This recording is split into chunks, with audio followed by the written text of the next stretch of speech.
ყველაფერი გახდა ამაო სიყვარულის გარდა.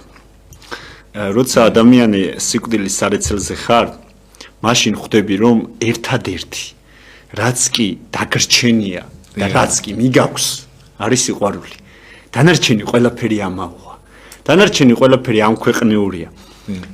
გახსენდება ყველა წყენა, როგორც პირადი, ასევე ის წყენა, რომელიც სხვას შეიძლება მიაყენე. ის რაღაცნაირი განსაცდელი, რომელიც შეიძლება შენი ქმედებით სხვას მიანიჭე. ან ის განსაცდელი, რომელიც შენ შეგხვდა, ეს ყველაფერი თავს იყრის შენში. სადღაც ნანობ, სადღაც ელოდები ღმერთთან შეხვედრას, სადღაც იმედი გაქვს იმის, რომ მას აუცილებლად იხილავ, იმიტომ რომ ამ იმედით ცხოვრობს ადამიანი, მაგრამ ერთადერთს დანამდვილებით ხვდები, რომ არაფერი არ არის ადამიანის ცხოვრება სიყვარულის გარეშე და აი აბსოლუტურად ყველა წამი ამაოა სიყვარულის გარეშე. ჩვენ ვცდილობთ, რომ დავიმკვიდროთ ჩვენი თავი აი ამ სამყაროში, ვცდილობთ, რომ ვიყოთ კეთილსინდისიერი, კარგი მოქალაქეები ამ ქვეყნის, მაგრამ გვავიწყდება ის, რომ ამ სოფლიურ ცხოვრებას აქვს დასასრული. დასასრული შეიძლება დადგეს ზუსტად ერთ წამში.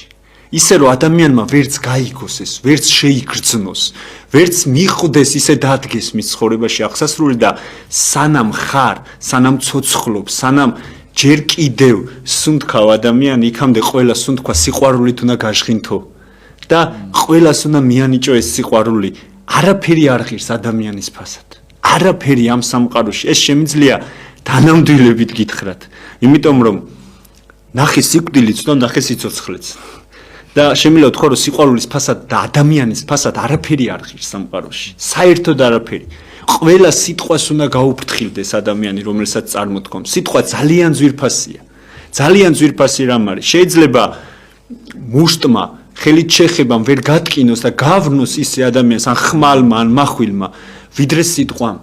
სიტყვა ყველაზე ძვირფასია და აი ამ სიტყვას უნდა გაუფრთხილდეს ადამიანი. იმიტომ რომ ეს სიტყვები, რომელიც გრძნობებად იქცევა ადამიანის გულში, დარჩება საბოლოოდ ჩვენგან და გაგვყვება საბოლოოდ იმ მარადისობაში.